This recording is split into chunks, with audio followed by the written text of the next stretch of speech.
This episode begs the question, of course, men in our audience particularly, how often do you think about Rome? Okay, what is that all about? I've seen that going around. I've seen the memes, I've seen the TikToks, and I don't think most American men even know anything about the Roman Empire, so I don't think it's about that. Perhaps I could use this as an excuse to go to those far-off planets with little polka-dotted people if necessary, and be able to talk about love, war, nature, God, sex, all those things that go to make up the excitement of the human condition. I'm Captain James Kirk. Spock. Your move, Captain. Jim Kirk of the Enterprise. What's going on? I'm James Kirk. These people are my friend and my shipmate. Leave my crew alone. Out of the question. How about that? James Kirk. It fits like a glove, Captain. Oh, the bonehead ideas. Gentlemen, I'm Captain James Kirk. Get out of my chair. Get out of it now. My greetings and felicitations, Captain. So good of you and your officers to, drop in. Absolutely smashing. When you are aboard, you will be assimilated. Resistance is futile. And welcome to Humanist Trek. It's a Star Trek podcast about the humanism in Star Trek. I'm Sarah Ray. And I think I'm Allie Ashmead. Take two. I hit record this time, I promise. Yay! Oh my goodness. We got to have that a few times. So it's almost Halloween. Yep. We've got all of our decorations up. Didn't do anything new or different or crazy this year because we're not spending any money. Yeah, I roll up to Sarah's house and I'm feeling bad because they've got their decorations out. The house across the street is like, Yeah. I love it with the spider webs. Yeah. And I haven't done shit. I don't think I even realized it's October. Yeah. You got to get with it. I know. I'm so behind. Are you doing anything different this year? You always do some kind of spooky, scary I'm shit. gonna try to do probably the same stuff because I've already got the stuff. Yeah. And I'm broke, so I can't really Amen. go buy anything. So yeah. The only thing I'm disappointed about this year is my video game graveyard. So we made tombstones last year that are like the screen where Super Mario, where right before he falls down when he dies. Like it's that pixelated picture of Mario on a tombstone. And there's a Pac-Man one where the ghost eats the Pac-Man or whatever. So we got a fun little video game graveyard, but I made them by cutting out on the Cricut those vinyl decal things. And then I stuck them on plywood that was, painted, which is probably part of the problem too. And so now those things are peeling off. So yeah, you got to paint it. I may have to make stencils though to because it's in the font of the Mario. It's the Mario font on this one, and it's the I forgot about whatever those. font. They were cute. They're really cute. So we're enjoying it being, nice and cool. Fall is here, which is weird because I moved from the Midwest to the South to get away from seasons. But now that I'm back in Seasonville, I'm like, oh, this is kind of nice. I did too. Florida, I love it's warm all the time. And now I'm just like, fuck that. I want season changes. Yeah. And we got to go hiking next weekend. You know what we just should to be do? able to see the changes, the beautiful colors. You know what we should do after the show? I have our famous apple cider, hot apple cider, adult apple cider, which is apple cider and some kind of apple sliced Romulan rum. ale or It's something. Yeah. It's a Captain Morgan. Everybody try this. It's really good. Captain Morgan apple sliced rum. And you put that in your apple. Nice. Yeah. Good stuff. But I was also saying the fact that we now crave the changing weather. I think it's just old age. Oh, well, that sounds like some fighting words, Allie. We might have to fight in some Roman-like games. This is the only way I can get us to Star Trek, the original series, season 2, episode 24, Bread and Circuses. Sir, contact with an object. It's moving toward us.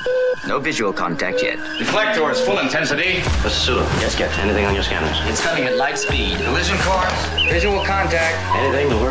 All wavelengths dominated by ionization effects, sir. All engines full stop. The Enterprise has picked up debris from a survey vessel, the SS Beagle. I had a computer that I named the Beagle once upon a time. Do you name your computers? Is that a thing? Like, do you Normally I don't. just use like desktop dash XH-1? Yeah. 3? Yeah. I did name it once, and it was a computer that I had actually built from scratch, motherboard and everything. I haven't done that in so long. Oh, I haven't either. This one, I got this big ass blue Antec case. Yeah. And then it had blue lights in it, and it was just the coolest fucking thing. And do you know you can get a Borg cube ATX I'm gonna, or MATX oh man, or whatever? don't, because I might just have to build a new one, a new egg. Here I come. But I named that one Big Blue. But that, normally I've had one that I named Excalibur, which, while also being a ship in Star Trek, I had a senior or junior year in high school. I had an English lit class that was, we spent a lot of time in Arthurian legend, and I love me some Arthurian legend. So Excalibur was kind of my thing. The sword that the sword that I bought is a battle ready Excalibur quote unquote replica, which, we don't really know, but that's what it was designed to resemble. Did you ever watch the show Merlin? I don't think so. It was a series, maybe like 10 years ago. It's really good. No, I don't think I did. It's really good, actually. Fine. I think it's on Netflix or something. You should check it out. Yeah. So this ship has been missing for 6 years, and Spock's picked up pieces of it and personal belongings, but no bodies. Don't they lose a lot of ships? Or like they're always, this is probably like the 4th or 5th episode where they've lost the fucking ship for years. Oh, there it is. 100 years. Yeah. This one's been missing for 6. Here's what I want to know. Why isn't Spock scanning for crystal meth? You got belongings and furniture and pieces of the ship and no bodies. Maybe they aren't bodies. Right. Maybe they're piles of meth. Like, yeah. That's all I'm saying. Didn't you just come from a planet, So they're going to backtrack the Beagle's course. And this makes no sense because later we learn that the ship was in orbit of a planet and everybody beamed down. So how the hell did the ship get from that planet to this place? Wouldn't its orbit have decayed and been pulled into the planet? Like, how did it get out that far? That's a good question. And maybe because it was sitting dormant or something, that's a good question, Sarah. We need Dr. Mohammed Noor. I need answers. We need answers. I guess they calculated for drift and time over 6 years, whatever that means. Right. And they didn't make it far, though. No, it was very close. Wherever they calculated to was literally right there. Yeah. It's fourth rock from the sun in the 892 star system, which is pretty close by. So they pop over there. And Spock's Google search has loaded up, and we learn that the Beagle had a crew of 47, commanded by an old friend of Kirk's, Captain R.M. Merrick. They were at the academy together, but Merrick dropped out. That's what happens when you can't cut it as Starfleet. Yeah. You drop out. They're coming up on the planet. Kind of looks like Earth when they put it on the screen. And Kirk's like, Spock, great. What era is this one? Nazi Germany, 1920 Chicago. Roman, like where which where one? We at? Yeah. No, this planet is like another Star Trek Mad Lib. It's not nuclear yet, but they have radio stations, both AM and FM. And of course, this gets Spock excited. He wants to do another episode of Bones and Spocko in the morning. You're listening to Bones and Spocko in the mornings on 93.3 KSMI, Sigma Iota 2's hit station for the odds, 10s, and 20s. I love that. They have powered transportation and television, too. There was some weak-ass dialogue here. Uhura's like, I think they used to call it video, as they all sit near a giant 120-inch screen that they have Zoom calls on all the time. I know. They're pushing it, though. Yeah, we know you're in the future. So Uhura walks over to the old Zenith console TV and turns the dial a couple clicks to channel 3, and a news broadcast comes on. It's CBS. This is Dan Rather. Walter Cronkite. Yes. Oh, my gosh. So, yeah, this was weird. So she's basically tuned into one of their quote-unquote television stations, and there's like a black and white image of police in helmets looking like they're breaking up a riot, a car in a foreground, and then there's a voice that comes over the television ad or whatever this is. It says, today, police rounded up still another group of dissidents. Authorities are as yet unable to explain these fresh outbreaks of treasonable disobedience by well-treated, well-protected, intelligent slaves. Here we go again. So, yeah. And behind this voiceover, we see what looks like extras from Chips dragging people all over the set. The announcer switches, and he says, now turning to the world of sports and bringing you the taped results of the arena games last night.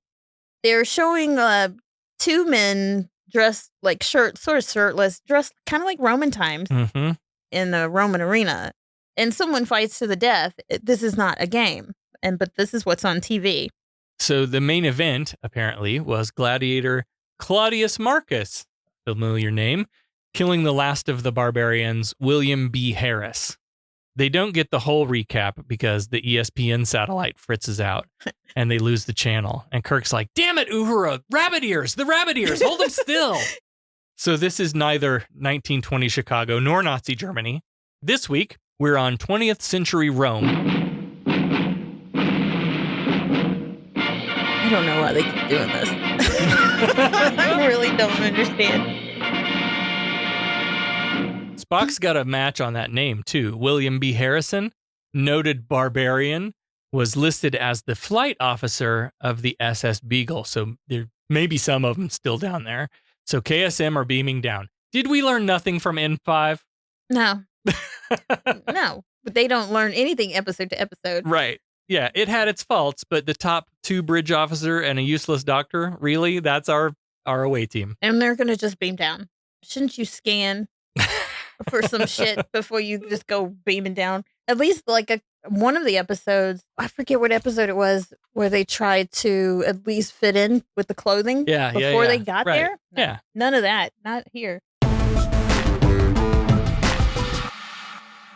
The away team materializes on a hilltop, close enough to the main city, but in an unpopulated area.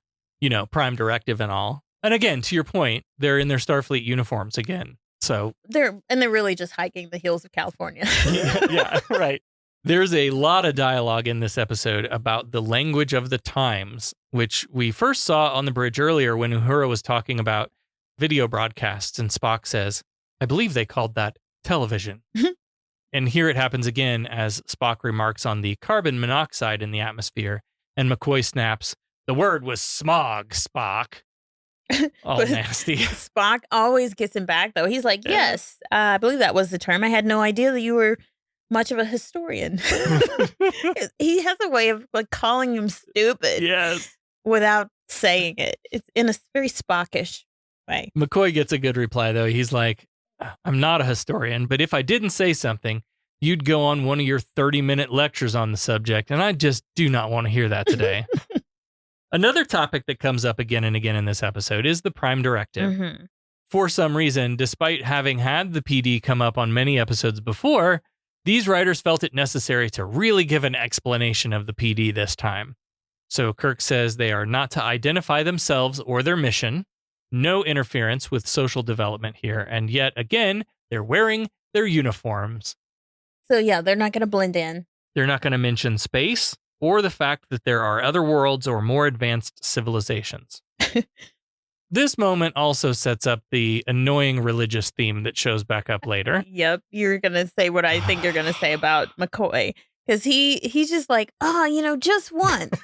I want to come down to a planet and announce, behold, I am Archangel Gabriel. What? Why would you assume that's your Earth, dude? That's not everybody else's fucking Earth. And what does that mean to him? I guess, I don't know. It doesn't make any sense, but he just wanted to be someone. Like, I guess. He wanted to fuck with people. Like, just once he wanted to pretend he was some mythical creature. Yeah. When he goes to a planet, it didn't make sense to me. But then, apparently it's a joke. I guess it's a joke. But Spock doesn't think it's very funny. But then, of course, McCoy attacks him. Well, sort of attacks him jokingly, but I feel like this is an attack. It's a racist attack. He's like, well, of course you wouldn't think it's funny. And you could hardly claim to be an angel with those ears. If you landed someplace with a pitchfork, somebody might think you were like Satan or the devil. There he goes again. Right. Just 2 episodes ago, he was mistaken for the devil by those Christo-fascist, whatever people on that planet. Thankfully, this dumb conversation is interrupted as heater shots ring out and a voice off camera tells them to put their hands up, don't move. Like a dumbass, Kirk reaches for his phaser and gets shot at. Idiot. 4 men appear from behind some distant rocks, and they've all got heaters. And they're wearing these T-shirts that have a chain design just below the neck, like 3 links of a chain. Yeah, I did notice that, and I wondered, about that, but we'll talk about that later. Coming to the Humanist Trek shop. No. Your slave shirts. Yeah. I was going to say, that's your slave uniform. Oof. Kirk upholds the PD and lies and says that they've come from another province. Fucking Canadian. The States, goddammit. The leader of this group is Flavius. Well, there's another familiar name to audiences. And he assumes by their uniforms that they must be some new Praetorian Guard unit. And he kind of wants to kill him right there, but he says Septimus wouldn't be happy with that. Yeah. So they lead them off at Heater Point. He really wants to kill them. And I want to point that out, right? That he really wants to kill them. So they're marched through this small canyon-looking area, and another gray t-shirt guy on a ridge spots them and whistles, and the camera cuts to a cave where another gray t-shirt guy, an older man, pops out. Did this cave playset look familiar to you at all? Oh, it had to be that one where Mark, what's it called? I don't remember what it's called. Where the Hill People? No, it may have been. I don't think so. Apparently, this was shot in Griffith Park, and this is the famous OG Bat Cave from the old television show Batman. Oh, I was thinking it was a previous episode. No, it's the Bat Cave. The Bat Cave. So the old man is Septimus, and when Flavius is like, I really wanted to kill him, like I really, really wanted to kill him, Septimus reminds him, our way is peace. And McCoy's like, oh yeah, us too, big peace people. We're big into peace. Yeah, us too. And Septimus is like, oh, but are you children of the sun? And McCoy's like, oh shit, are you he who walks behind the sunbeams? Children of the corn. Is it he who walks behind the rose? Yeah. I love that movie. Children of the sun, McCoy, not children of the corn. McCoy's like, well, if you're talking about religious beliefs, we represent many. And this pisses off Flavius. There's only one true God. So he assumes that they're Roman butchers sent here by the first citizen. Kirk's like, do we look like any Romans? Flavius is convinced these are Roman spies of some kind, but Septimus is a little less sure. They might be slaves like them. So finally, Kirk's like, here, let me prove it to you. We're on your side. Let me prove it to you. And he slowly takes his communicator out and he calls up Scotty. Prime directive. Yep. I get why he has to do it to maybe save his life or whatever, but prime directive. He's fucking with their timeline. So they do a quick scan from the Enterprise and verify the number of people standing around them as 12. And Kirk's like, that's our ship. It's at sea. At sea, totally not in space, definitely at sea. And that's all I can tell you. So yeah, a couple of thoughts here. First, another continuity issue. Mm-hmm. Kirk tells Scotty that they'll keep the transmission open, and then he closes the communicator and puts it away. Yeah. So when was the transmission cut off? Because as later events unfold, wouldn't the Enterprise know about that through the communicator if he kept the channel open? I'm so confused. Yeah. And then also, was this really enough of a demonstration to convince them to be trusted? Well, apparently it was enough for Septimus to believe them, because there's no way the Empire has devices like that. And the camera cuts over to Darth Vader doing the outside the Death Star, like, what's this then? Yeah, the Empire. So they're accepted as friends and led into the Batcave. Speaking of none of these people watch each other's episodes, in the captain's log, Kirk remarks about how similar this is to Earth's 20th century, heavy industrialized, and he says it's an amazing example of Hodgkin's law of parallel planet development. You may recall in recent weeks and episodes, for example, Nazi Germany, or the American Jingoist planet, where Spock kept insisting that the odds of another culture developing so similarly to Earth is super duper unlikely.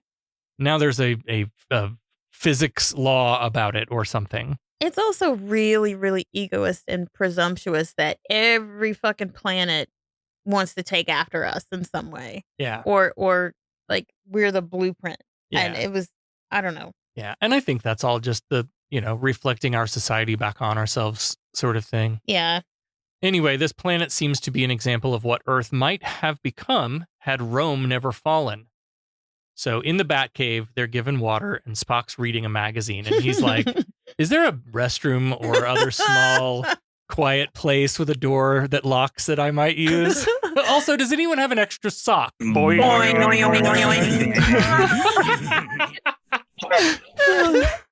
Yeah, this magazine just like in a cave, which is really weird. Is they have like a magazine in a cave. So they're trying to figure out if anybody knows of these other people, even a rumor or an impossible story about men who came from the sky or other worlds. Mm-hmm. And Septimus is like, there are no other worlds. There is only one true God, and ours is the only world. Mm-hmm. Blessed be the sun. Kirk bends the PD over and fucks it right in the ass. He's like, other worlds, the stars in the sky? 5 minutes ago, we said we weren't going to do that. They literally cannot fucking help themselves. So I think this is the moment that I figured out that this was Christianity and all the talk of the sun. I didn't get it until sun. the end. I just literally thought the sun, like sunshine, that big ball of fire. I have this in my notes later, but there was some quote unquote documentary, and I won't be able to think of the name of it now. Ancient Alien. That wasn't, basically, yes. Zeitgeist. Oh, was the Zeitgeist. Thing, right? Zeitgeist. So Zeitgeist, which despite the accuracy of it being highly questionable, they sort of make the pitch that, like Christianity is previous religions repackaged in a lot of ways, right? Like 100%. So if you think of Horus, I think that's why it had it in my brain. Yeah. Horus is just one story who's similar to Jesus. Right. But yeah, I agree. So Spock takes the magazine over to Kirk, and as Kirk tries to flip through it, he's like, what the hell, Spock? The pages are all stuck together. Couldn't you find a sock? This magazine, like any magazine, is 80% ads. Kirk is flipping through, and he sees a car ad for something called the Jupiter 8. It actually looks pretty cool. Mm-hmm. It's got a conventional internal combustion engine, and he's like, oh, the smog, there you go. And then there's something called Mars toothpaste, Neptune bath salts. But then Septimus chimes in that, Mars and Jupiter and Neptune, these taken from the names of false gods. And he said that he used to worship those false gods too. Somehow, I still don't have an answer to this, is he heard the words of the sun. Well, a radical itinerant Jewish rabbi came by one day and told them about the good news. And he's like, now I'm a brother in Christ. Yep. Hooray. And then for that, he says that they made him a slave. Yeah. There's no Rome without some Christian persecution. Right. For sure. Flavius says that for 7 years, he was the most successful gladiator in the province. And then he heard the words of the sun and he stopped fighting. He believes in peace and freedom now, which is directly contradictory to what he like when he first saw them. He's like, let's kill him. I want to kill him. Yeah. But whatever. But we all know followers of the sun, make up the rules as they go. Right. Kirk is like, after they told him that, Kirk's like, anyway, we need your help. He goes right into, he didn't even pause on nothing. that. He's like, we need your help. We got to go into the city because we need to find our missing friends. He's like, Merrick, have you heard of him? And they all whip around. Yeah, America. I mean, Merrick. They call him, what do they call him? Maricus. Maricus. That's what I kept saying America, in my head the whole episode. Maricus. He happens to be the leader, the first citizen. Spock's like, well, how long ago did this Maricus become your first citizen? And they're like, about 5 or 6 years. And Kirk and Spock are thinking, yeah, that sounds about right. This sounds like it could be him. But Flavius is like, if this guy's your friend, we should kill you. We should kill you. You're no friend of ours. They talk about the PD some more here. Mm-hmm. Kirk assures them it's their highest law not to interfere. And if Merrick truly is Maricus, then he's violated that law and we got to go get him. And we also learned that Merrick dropped out of the academy because he failed a psycho simulator test. So that's just great. Definitely going to be a crazy madman trope now. Yeah. There's a bit of historical information here you may have missed. McCoy thinks it's odd that these are sun worshippers because on Earth, he says, Rome had no sun worshippers. However, one of the things I did on the old podcast was a holiday special that we ran every year called Holidays for Heathens. Mm-hmm. And it looked at like a lot of the Christmas solstice time religious traditions, Mm-hmm. particularly for their similarity, because as we were starting to talk earlier, I like bet you're going to tell me Rome did have some kind they of sure did. sun worship. Absolutely. So, you know, Christianity sort of, one of the tactics they used in the early Christian church was to sort of absorb disbelievers' traditions and incorporate some of their own things into Christianity. So in Roman times, Sol Invictus Mm-hmm. was the sun god. And there's even a fucking temple of the sun in Rome dedicated to Sol Invictus. But hey, what's facts when you've got one true god, am I right? Am I right? Septimus agrees to help them find Merrick and agrees to give them some slave costumes. Yeah, because you just want to fit in and and you want to be. Why not choose the lowest part of society where you're gonna get killed? Yeah, right. And he sends Flavius to lead them. Off they go into some trees outside, and Spock's got a new beanie this episode. It's not the black one anymore. But yeah, they still got to cover his ears. And as they wait for nightfall, we learn more about Flavius and his turn to Christianity. This whole peace thing hasn't been easy for a trained fighter like Flavius, but he's a true believer now. But of course, this is quickly interrupted by rapid heater fire as a couple of cops from CHIPS roll up and take them into custody. So the sergeant of this squad recognizes Flavius right away. Apparently, he wasn't just a great fighter. He was a big draw at the games, and everybody's going to be real happy to have him back. So he pulls off Spock's beanie, and this is not the reaction I expected at all. Shouldn't he have been like, what the fuck are you? Yeah. So maybe he knows about Offworlders? Either way, he's looking forward to getting these barbarians into the arena to die.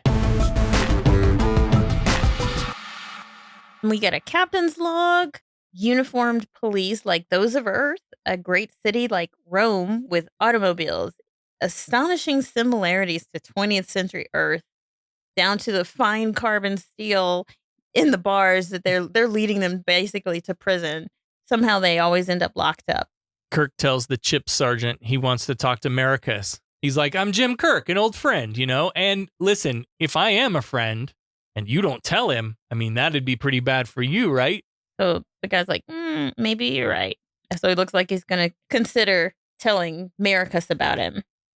Chips leaves, and Flavius gives us a history lesson. There used to be rebellions long ago, but they were suppressed. And then, over the centuries, slaves were given more rights under the law, things like healthcare and pension plans. And eventually the slaves were just like, I guess this is cool. I mean, this is so bad. So bad. It's so bad. It's like they're advocating for it.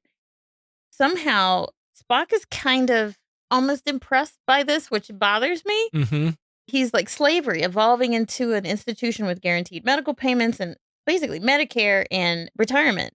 Was this a statement on like ending slavery and moving into Jim Crow and whatever? And so like you went from a slave to being a sharecropper, which isn't really, it's like it's a distinction without a difference, basically, you know? Like, maybe. Was that a statement on this? I don't know. It's weird because I would expect for Spock to shoot down any type of slavery. Yeah. So McCoy just kind of pokes at him about this. And he's like, oh, yeah, just as it's logical that 20th century Rome would use television to show gladiator contests. And Spock says, well, if I could show emotion, I'd probably be annoyed. He's tired of McCoy using his word. He's like, get my word out your damn mouth. Keep my wife's name out your fucking mouth. I'm going to, okay? Okay. McCoy says medical men are trained in logic. And he's like, really? You've never demonstrated that before on this show, McCoy. And Spock was just stone cold. He's like, I had no idea they were trained. Watching you, I think it was trial and error. I'm like, burn! Flavius kind of questions his belief for a moment, but Kirk reassures him that the message of the sun, that we are all brothers, is true. Chips comes back in, ready to drag Flavius back to the arena to fight. But he says he won't fight. He's a Christian now, and a couple of guards march him off. And Kirk speaks the plan out loud here in a way that I didn't like. I had gotten used to them doing that subconscious look at each other, and we all know the plan. Yeah, it wasn't bad acting. I think it was just a bad script. The way that it was so obvious, painfully obvious that they were going to do something. And the guys were right there listening to them come up with the fucking plan. I mean, I hated it. Yeah. So he's like, 3 against 3. I think we can take them. And they're like 2 feet away. But McCoy gets to fake being sick this time. Last time it was Spock's turn. It's McCoy's turn now. Tries to walk, but then doubles over in pain. And as the guards come to help, Star Trek fight! Spock immediately pinches one of them. And then it takes a little bit longer for McCoy to subdue his guy. This is probably the quickest Star Trek fight in Star Trek history, though, I think. Everybody got their man. Of course, Spock's always going to be quick. Oh, yeah. And then they get ready to walk out. Did they not see? I saw the other guards like outside the cell. I'm like, did they not check that before? Apparently not. Idiot. But there stands Merrick with a bunch more Chips cops. Merrick introduces Claudius Marcus, proconsul, and Claudius is excited to get the Starfleets into the arena after what they just watched, and it turns out Claudius knows full well who and what the Starfleets are. So the PD has been violated up the ass big time in this place. Claudius is played by Logan Ramsey, and seen him a bunch of times. All I could think the entire time was he reminded me of a Romulan. And I thought, like, did he play a Romulan? Who is this guy? He did not that I could find. I scoured IMDb and in Memory Alpha, and I couldn't find anything else for me at all on this guy. So I guess he's just got one of those faces. You know? I've seen him on a bunch of stuff. Merrick tells Kirk not to judge before knowing all the facts, and they move the conversation into a posh room with animal rugs on the floor. And right away, he looks Spock over and he's like, "So you're a Vulcan, huh? From what I hear, I wish I had 50 of you for the arena." Boy, he just sounds like a slave owner already. Just so dehumanizing to talk about someone like that. Yeah, that your value is only in your ability to fight in the ring. Right. Yeah. Merrick laments that they won't be able to unleash McCoy on their hospitals. He says, "Our level of medicine would improve immeasurably, I'm sure." And Spock's like, "Don't fucking bet on it." I was going to say, I don't think so. So they all sit around a table, and Claudius pours out some drinks, and a pretty blonde offers some food. Gotta have a slave girl. Gotta have a slave girl. Finally, we learn what happened to Merrick and the Beagle. Another band name, maybe? Merrick and the Beagle? Merrick and the Beagle? All of our band names are just blank and the blank. Yeah. It's like, and it is Mad Libs. What was it? Nana and the Mugato? Domo arigato, Mr. Mugato. I love that one. So their ship was damaged by a meteor. He came to this planet looking for iridium ore for repairs, and he met this Claudius guy who convinced him it would be unfair if word of their existence on this planet were to get out. So he decided to stay. Merrick beats around the bush a little bit about what became of his crew. He says, "This is an ordered world, Jim, a conservative world based on time-honored Roman strengths and virtues." And Kirk's like, "Funny, I don't see any red hats or Let's Go Brandon stickers or on the cars or conservative, you say." This guy is like the poster boy for it. Can't beat him, join him. And it didn't sound like he tried very hard either. Like, I'd be wanting to try to get back home. Yeah. But no. He's like, I kind of like this slavery stuff. Maybe I must stay. Mm-hmm. Merrick explains that this world hasn't had any war for over 400 years. Can't you understand why they don't want their culture contaminated with outside ideologies? Spock's like, "Okay, this is definitely a conservative place. I get it now." Yeah. Close the borders. This lights up another Spock v. McCoy argument. It seems like Spock is arguing in favor of the way they're doing things here, since apparently it avoided all 3 of Earth's world wars. Yeah. McCoy's arguing, yeah, but they have like slavery and televised killings and Hunger shit. Games, basically. Yeah. And then Spock starts spitting some of the stats of our Earth wars. Mm-hmm. Yeah, but they didn't have the 6 million who died in World War I, the 11 million who died in World War II, and then I guess there's a World War III where 37 million died. And he's like, "You want me to go on?" And yeah, I'm a little bit disturbed by the fact that he's defending the reason we had those wars was to get rid of slavery and those types of things. Right. And so Spock's saying that it was good that we didn't fight right to change those things, to fight oppressors. I don't know. Ugh, I'm having an issue. That feels very wrong. Mm-hmm. When asked which Kirk prefers, he doesn't take a side. His ship, his crew, and his oath are his world. And now both the evil plot and the whereabouts of Merrick's crew becomes clear. They beam down, and those who could survive did. The others died in the arena, and Kirk's going to do the same. Order his crew down to the planet. And to coerce Kirk to comply, Claudius is going to use Kirk's friendship with Spock and McCoy as leverage. Bring your crew here, or Spock and McCoy die slow, painful deaths. So he hands Kirk a StarTech, and Kirk calls up Scotty, and he starts to try to ask for help. But he's soon met with heaters pointed at him. So he tells Scotty, actually, hang on a minute. I'm going to put you on hold for just a moment. And this next bit was kind of odd for me. So Kirk and Claudius agree that if Kirk sent down 100 crew people with heaters, they could probably defeat the entire military of the Empire. But Claudius reminds him it would violate his oath to the PD. And he says, if I'm correct, you all swear that you'd rather die before violating the PD. The PD has been violated 3 times already just in conversation. Yeah. Claudius even says, hell, I understand that ship of yours could obliterate the entire surface of the world if you wanted to. It's a shame you got that pesky PD in the way, though. Do you remember the planet with the flying pancakes? Mm-hmm. They took those things down with a super low level phaser beam from space. Yeah. Right? Scotty could just stun everybody from space. Yeah, but right now, Scotty doesn't know. Scotty doesn't know. Oh my God! What the fuck are you talking about? Is there a song I should know? Yes. Or maybe I know it and I just don't know I know it. It's from Euro Trip. No, you don't know it. I don't know that movie. Is it a movie? Yeah, Euro Trip, 2004. Okay, I was gonna say it sounded like that grunge type 90s, but it's okay. Yeah. No, for sure. Euro Trip. Anyway, Scotty doesn't know what's going on. Back to what I was saying. So Merrick is like, well, you've already started a message. You need to call Scotty back, which I thought was weird. So he goes ahead and calls Scotty back. And even though Claudius tries to order him to tell your officers to come down, he quickly says, condition green, all is well, Kirk out. Now, I thought condition green actually meant all's well. Mm-hmm. Right? You have like condition yellow, condition red, whatever, condition blue, and condition green. Yeah. And green is everything's a go. Mm-hmm.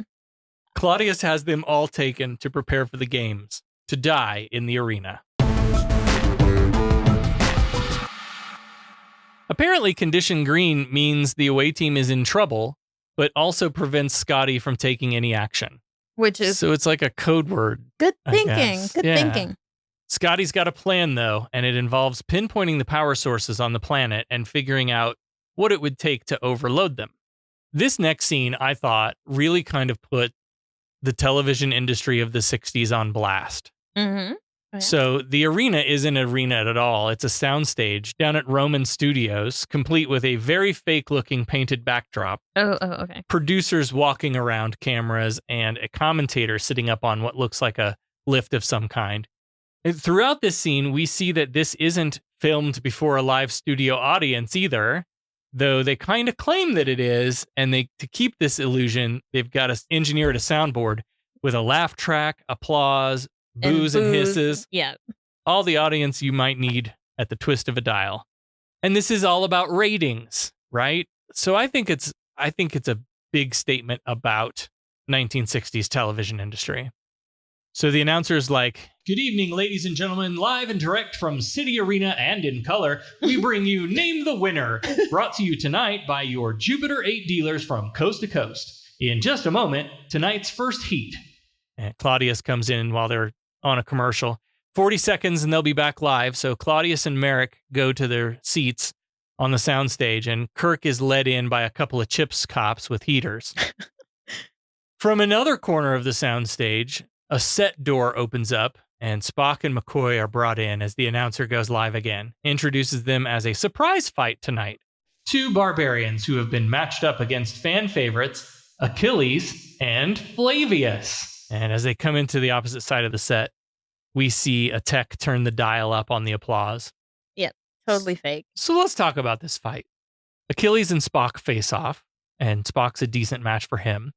But McCoy is as useless in the arena as he proves to be in sickbay and everywhere else. Yeah, I mean, I don't know. He's like, I'm a doctor, not a Roman gladiator. And Spock can always handle himself. So the fight at least with Spock and Achilles, it was more just Spock doing defense, basically running from him and trying to hold him off. Because he says, hey, I don't want to hurt you. It's always funny when the little guy says, don't make me hurt you. I will fuck you up. Yeah. And we've seen Spock do that. Yeah. On the other hand, Flavius is fucking wailing on Dr. McCoy. He's like cowering under his little shield. Yeah. Flavius is telling McCoy, defend yourself. He's like, I am, goddammit.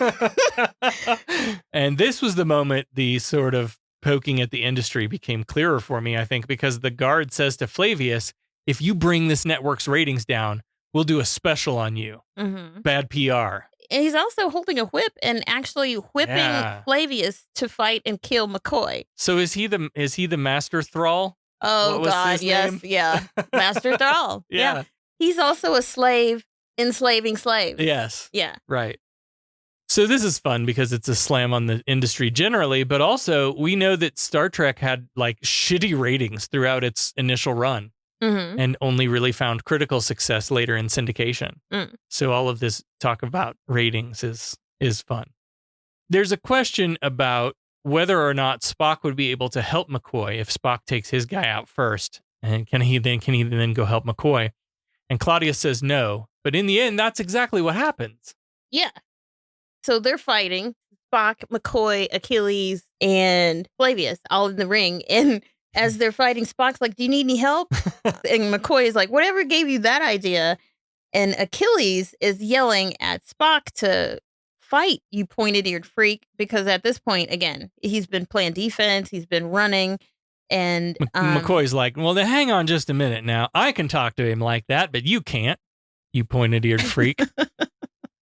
So there's a conversation in this fight where Merrick kind of gestures to this whole event and says, see why I gave in? Like earlier, he said, don't judge me until you know the whole deal. Well, if your choices were join them or be killed in the arena, this is why I made my decision. Yeah, can't beat him, join him.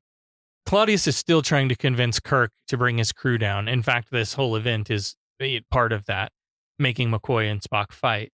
Mm-hmm. But Kirk keeps resisting. He says, proconsul, in some parts of the galaxy, I've seen some forms of entertainment that make this look like a folk dance. Why, this one planet captured us as slaves. Of course, their word for it was thrall, and they forced us to fight for their amusement. Actually, now that I say it out loud, this is sounding very familiar.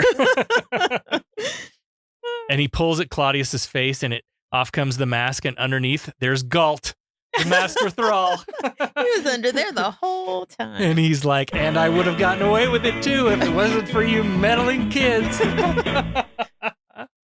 Kirk says he's been in the position of deciding who lives and dies before, commanding his red shirts to their deaths. But Claudius is like, these aren't just any red shirts though, Jim. You actually know these guys' names.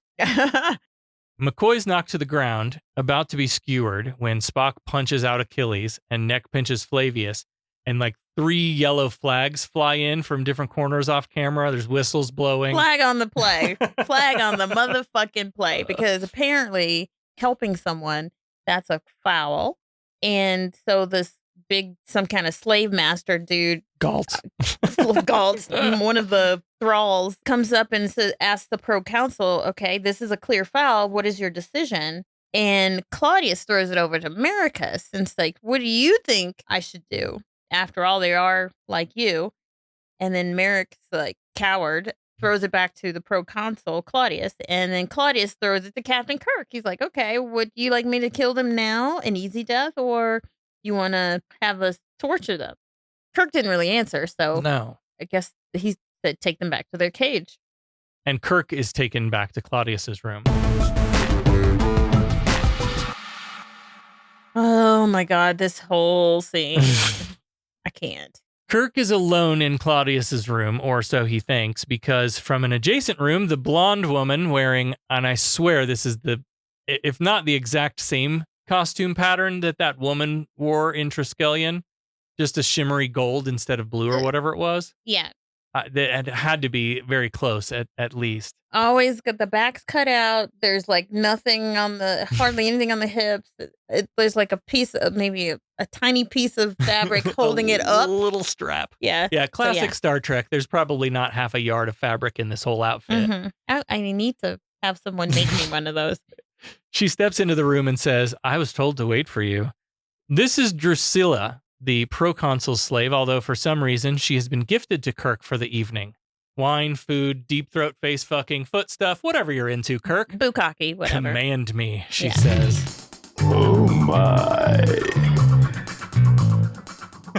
But I was cringing. Like, I was told I am your slave and then command me. Like as if something that's desired or I just had a lot of trouble with this scene. He's pretty sure this whole thing's a trick. Maybe the room is bugged or something, like that they're being watched. And why wouldn't they? This is probably being broadcast on live TV too. But she assures him that they are truly alone. And she says, I've never lied to one who owns me. I hate everything about this fucking scene. Yep. But back in the jail cell, Spock is trying to bend metal bars or find some kind of weakness in the door. And McCoy's like, speaking of weaknesses, Spock, you seem pretty angry, maybe frustrated. This was, I don't know, maybe this was kind of a fun scene. And I read that this scene... It was, I won't say fun. Well, I read that this scene was often cut in syndication by the networks because they wanted to, shove more commercials in. And so they determined that this conversation between them was not essential to the story itself. And very important to the character development and the overall growth of the season or the series. Yeah. But so this was one that they would cut to stick in extra commercials. I guess you could say they bear their feelings in a way. A little bit, yeah. McCoy always does this thing where when Spock doesn't react how he wants him to react, he starts calling him names and pulling out that racist card. McCoy's like, look, man, we do that thing, that thing that we do, and maybe it gets a little racist sometimes, but we're just joking, right? We're just buddies joking with each other. I mean, I don't mean it. What I'm trying to say, Spock, and Spock's like, will you please get to the point? I have work to do. And finally, McCoy's like, fine, you saved my life back there, Spock, and I'm trying to thank you. You pointed-eared hobgoblin. Yep, here it is. Like, what? He's becoming, to me, despicable. Yeah. I mean... And I don't have a whole lot to say. It's difficult to say I can't even believe I ever thought I liked the character. Yeah. Spock holds his own, though. He's like, oh, is that what this is? You humans and your need to be emotional? Well, I suppose you're welcome is what I'm supposed to say. But then he sneaks in a burn and says, you must remember, Doctor, I am motivated entirely by logic. The loss of our ship's surgeon, whatever I think of his relative skill... would mean a reduction in the efficiency of the Enterprise. And this is where I think, like, McCoy's trying to real talk here. He tells Spock, like, hey, man, you're not afraid to die. What you're afraid of is living. And he says, each day you stay alive is just one more day you might slip and let your human half peek out. That's it, isn't it? Insecurity? Why, you wouldn't know what to do with a genuine, warm, decent feeling. Oof, McCoy. Like McCoy would. McCoy recognizes, though, that Spock is in his own way worried about Kirk. And so that's sort of the something that they have in common right now. Yeah. Back in the BDSM dungeon, Kirk's decided to bring out the old flirting skills as he tries the wine and then some fruit, and he says he enjoys it. And Drusilla says she was told to please him, and he's like, I've been in some strange places with some strange customs and got some strange VD. Maybe this is considered torture here, but she doesn't get the joke. And she says she doesn't want to see him tortured in any way and pulls him in for a kiss. And he's like, no, damn it, play along. I like getting tortured. It's part of the whole thing. Oh my gosh. As they're making out, the camera tilts up to a candelabra-style oil chandelier hanging above them. And the passage of time is marked by a cross dissolve from the flames flickering to later when the flames are gone. Kirk is actually asleep on the bed and the lamp is burned out, and I'm assuming that they've done the deed. Mm-hmm. But he's still laying on top of the sheets, fully clothed. So Claudius comes in and kind of wakes him up and apologizes that he was detained. He's pouring out drinks again. Yeah. There's no sign of his sex slave now. Yeah, She's disappeared. Like, but there are a couple of chips standing guard at the doors. Yeah, that's why it was like, did they have sex or not? So it was I weird. think they did. But I'm just like, why is his clothes still on and they're on top of the... Yeah, that's a good point. I'm like, okay. Claudius mentions that one of the communicators that they had taken from the Starfleets went missing, and he wonders if Drusilla might be the culprit. But as Merrick joins them, he has Merrick pat down Kirk just in case. Claudius throws some shade on Merrick here. He tells Kirk that he owes him an explanation because he's a man. And they do that a lot in this show, and I don't like it. And he says, you're going to die soon, and because you're a man. And he pauses to look at Merrick like, and you're not. And he kicks him out of the room because the thoughts of one man to another can't possibly be interesting to you. Damn. He's like, get the fuck out, Merrick. We got man stuff to talk about. And he basically gave the slave to him because you're going to die. And these are your last hours. You might as well get it wet one more time before you die. So he says, because you're a man, I gave you some last hours as a man. And Kirk puts his hand up under his nose and deeply inhales the musty smell of sex on his fingers and says, I appreciate that. Oh my. Here, smell my finger. Still, the Starfleets must die. But Claudius promises it will be an easy, quick death, and he has the guards take Kirk to the arena. Promises him it'll be quite the audience. We're going to put on a really good show here. Sold out show. On the Enterprise, Scotty's plan is coming together, and we go back down to the arena playset on the soundstage, and the announcer says they're going to have a simple execution before the first heat tonight. So Claudius says, make it quick, a single thrust. And this big old Roman dude, Master Thrall, he's like, he tells Kirk, he's like, don't move, you'll only die harder. What? But Flavius decides to rush into the ring, and he starts calling them murderers. If you want death, fight me. You know, back when I was a kid and I was a big WWF fan. Oh, yeah. And you had the tag team matches, or, you know, you would have some surprise wrestler run into the middle of the match and disrupt things. That's what this is. This is tag team. Flavius runs in and he's like, "Oh yeah! Woo! I am a real American. Fight for the rights of every man." And the Hulk comes out and rips his shirt off. Oh my God. That was the wrestling I actually grew up on. Yeah, that was my era for wrestling. And then I stopped after that. Yeah. But yeah, so Flavius is the tag team. He's being tagged in. Claudius waves one of the chips onto the set, and he lights the place up with his heater. He takes out Flavius and the Master Thrall. Like, Kirk grabs him and moves him in front of him like a shield. Oh my God! They've killed Flavius Maximus and the Master Thrall. You bastards! And then Kirk grabs a sword and starts taking on all comers. Like, this is like legit. What was the one that they all did with everybody that came in? It was a match where a whole bunch of wrestlers fought all at once. Oh, what are those called? Oh, I don't know. I don't know what they're called.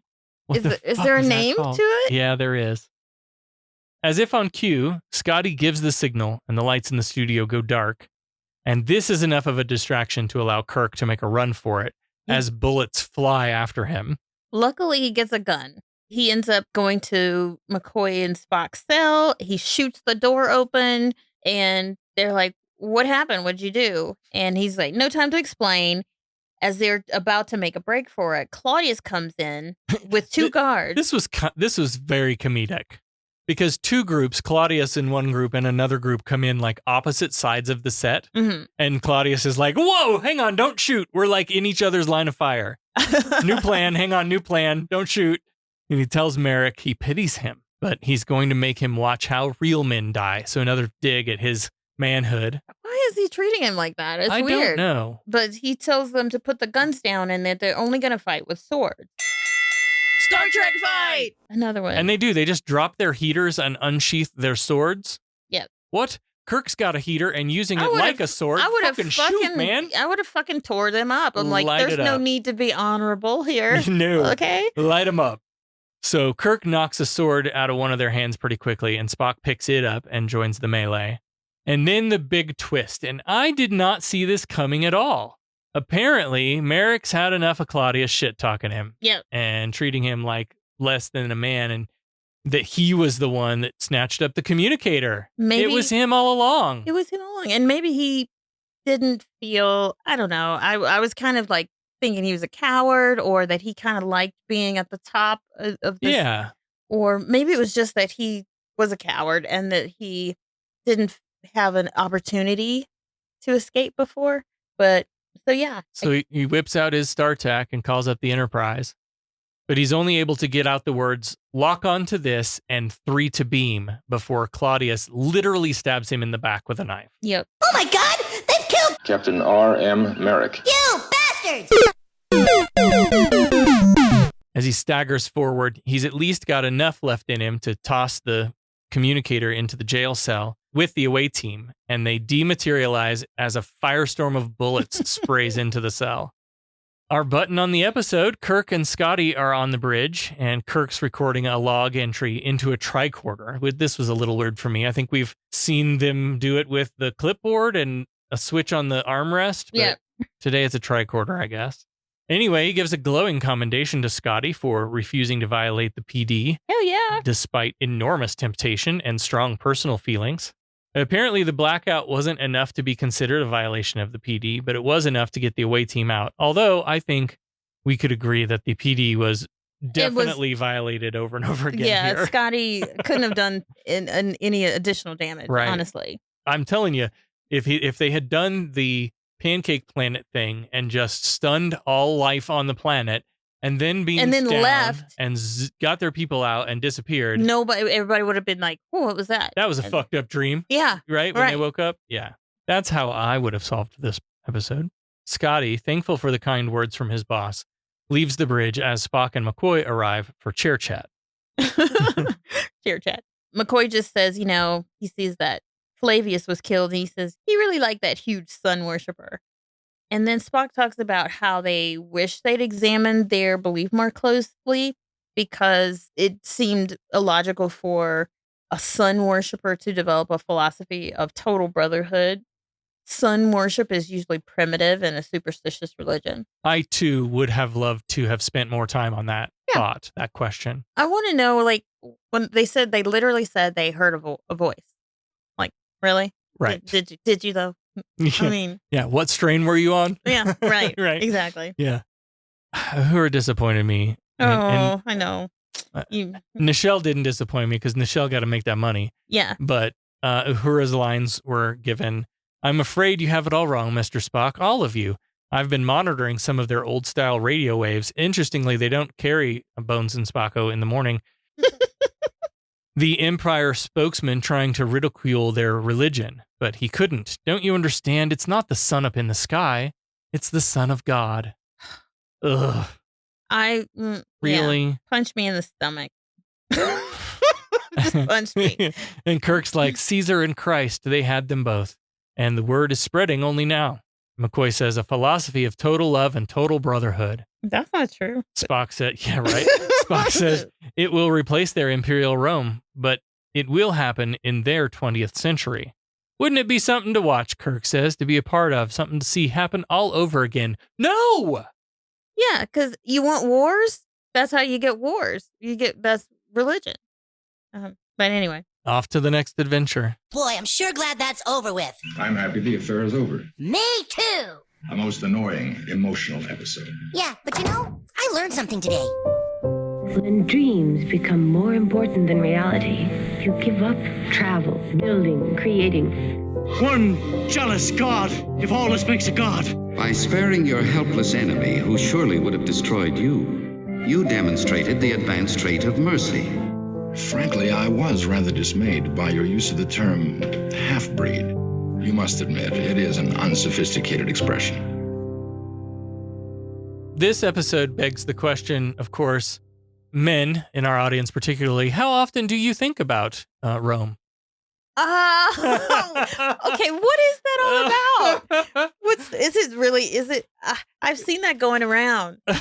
I've seen the memes, I've seen the TikToks, and is it really Rome? Or is it sex? Let me look it up. Are they actually talking about sex? Okay. This is from the Washington Post. A new social media trend prompting women to ask the men in their lives how often they think about ancient Rome reveals that it crosses the minds of many men on a weekly basis, even daily, or more, to the surprise and confusion of their loved ones. 3 times a day, answered one woman's fiance in a TikTok video. They're not talking It's about TikTok. no fucking Rome. They're talking about sex. That's what they're talking Let's about. talk about sex, baby. Let's talk about you and me. Let's talk about all the good things and the bad things that can be. But They've why? gotta be tough. Sure, here's what it says. Why does there seem to be a gender divide in who is daydreaming about ancient Rome today?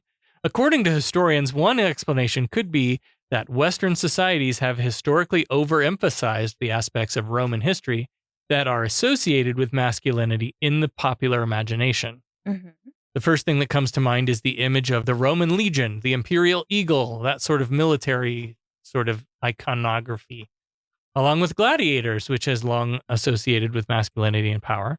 The slew of videos on TikTok appear to have been prompted by Artur Hulu, a 32-year-old Roman reenactor and history influencer from Sweden who has earned a large following.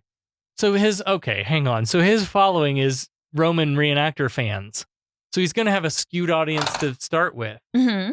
Known as Gaius Flavius online, where he posts... Gaius, what's with the Flavius bullshit? Flavius is a Roman character, where he posts videos of himself as a Roman legionnaire and performs comedy sketches as a gladiator. Wrote on Instagram, "Ladies, many of you do not realize how often men think about the Roman Empire. You would be surprised by their answers." Huh. So I guess that's like a legitimate thing, according to this one article. Do some more research and let us know, because I hate to trust a TikTok trend as fact. I don't think most men, American men, even know anything about the Roman Empire. So I don't think it's about that. Okay, let's move on then. I don't think it's going to come to anyone's surprise that I hate this episode. I hate it too. In so many ways. The slavery bullshit, the Christian narrative thing that kind of came up at the end. Yeah. Like McCoy. Always. Like they're saying that worshiping the Christian sun god will once again take down Rome, and won't that be so much better? Completely Christ-washing the fact that in Earth's history, Christianity was and is often just as terrible. Like Right. Crusades, anyone? Exactly. To Spock's point where he was talking about, and this is one, rarely do I think Spock is wrong. He's absolutely wrong in this episode when he sort of embraces or accepts This is a slavery. good thing. Yeah. And then pokes at our Earth for all of its wars. But I will say, because they have this religion, they will be heading there. You know, they will be heading to war. Yeah. So I'm just like, what, Spock? Well, Really? and that's the thing I'd like to see them focus on more. Like, right, so this show really seems to poke at the idea, especially recently, of what if Rome had never fallen, or what if Nazi Germany had never fallen, or what if 1920 Chicago gangsters had never fallen? Right. And yeah, I'm with Spock on this one. I'd like to see them spend more time on the religious stuff and really break that down as to what its results are going to, are likely to be given what we've experienced so far. Right. Can't say that a lot of that in the 60s, though. But again, in the context of Little Green Men on a Faraway Planet, you can. Yeah. So, yeah. Yeah. And I think that's probably why they keep doing those themes of Earth. Every planet they encounter looks like Earth, you know. It's maybe just try to pull everyone in. I don't know. There's that, and this is an oversimplification, but that belief out there that like Christianity is simply another sun worship cult. Because of the wordplay with the word son, right? Are we talking about the Son of God, the Son of Man, the Son of literal Son? And how that may have been interpreted over the years. There is some belief, not necessarily scholarly belief, but there's some belief out there that it's just another sun god. And let's talk here about like the many commonalities that there are. And this was explored in that Zeitgeist film that you shouldn't take as literal truth, but birth from a virgin. Yeah, virgin birth, died 3 days Came later, back. rode back from the dead. December 25th being a date that's super important to it. Like all of this stuff is not unique to Christianity, and I'd like to see them explore that. Not with a 1960s audience, though. No. One thing we didn't talk about that we need to talk about is bread and circuses. Okay, yeah. Right? I did not, throughout the episode, don't know why it's called bread and circuses. So this is a Roman thing, apparently. The Roman leaders believed that essentially to like keep the common people in line, all you needed to do is provide them with Bread? food and entertainment. Oh. So bread and circuses. Oh. That's why the gladiator sports were invented as the entertainment. Okay. So you give them 3 loaves of bread and something watch some people fight each other with Yeah. swords. Like, then people will just happily be subjugated. And I think there might be something to that. Huh. That's true. As long as I got my TikTok to scroll or my dumb game on my phone to and play. some food. And food. Yeah. Yeah. Yeah. Yeah. Interesting. Man, that was I mean, like, now I'm going to be thinking about the Roman Empire like a couple times a day. Just, yeah, because I wouldn't have known that unless I looked it up. Well, did we have anybody die in this episode? We did. We did. It's time to put them in the coffin, fire them out the photon torpedo tube, and honor the dead. It's dead, Jim.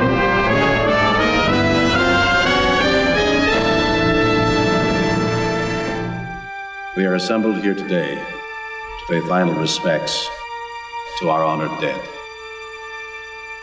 Flavius Maximus used to be a gladiator, but he gave that up for something greater.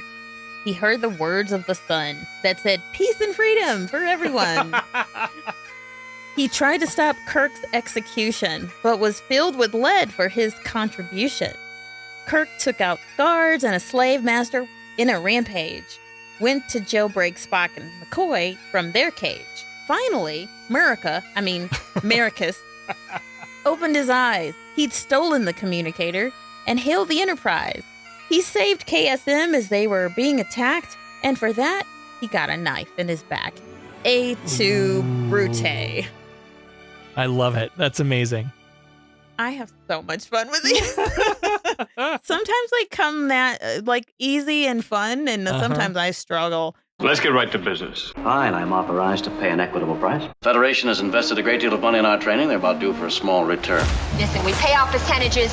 We're entitled to a little service for our money, huh? Is this the way your citizens do business? Their right of petition? They pay their percentages and the boss takes care of them.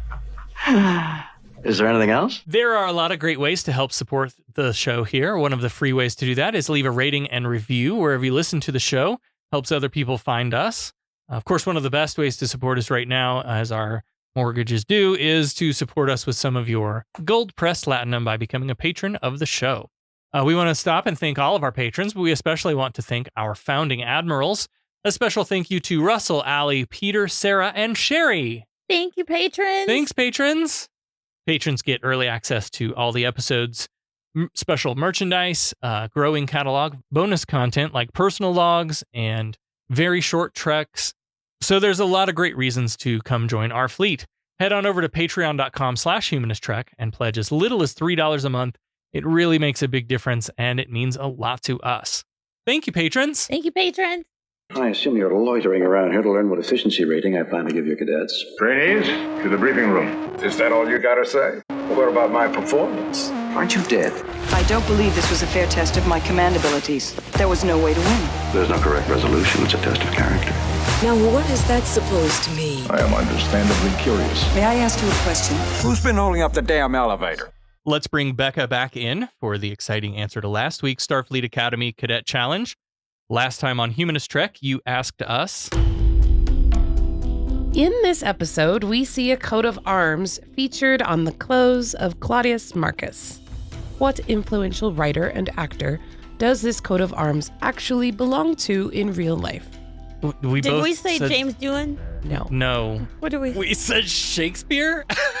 Oh, did we say? God, how high were we? What the fuck were we thinking? You were right. What? What? Correct. It's an actual Shakespearean coat of arms? Coat of arms. You know what? And I can guess why, because it was very Julius Caesar. That whole thing. That's what it was. Yeah. Oh, you guys went through you don't remember any of no. the episode. Holy shit! Wow. What it was last week, Allie. Jesus. Oh my gosh. All right. Well, hey, let's take the W and move on to next week. Yeah. Wow.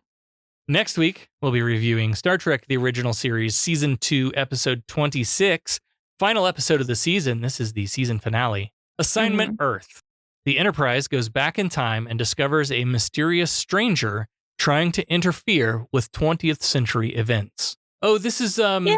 We go back in time again. This is the one where, do you remember when in Discovery there was something happening and we were trying to figure out like who it was, and we thought it was this guy. Oh my God.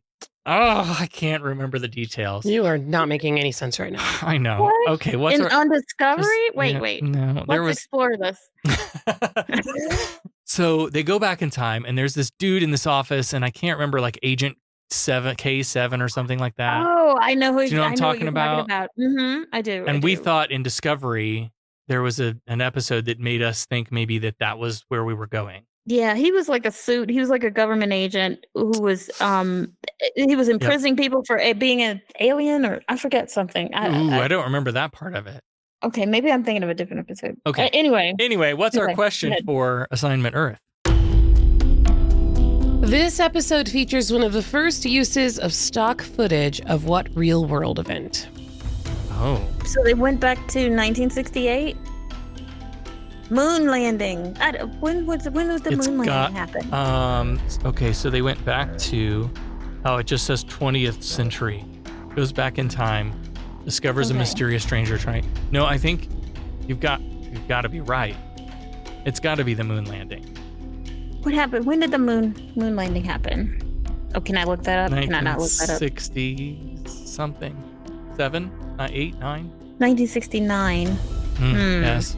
Oh, yeah. So, like, does this episode pay tribute? So the air date on this was the air date on this was March 29th, 1968.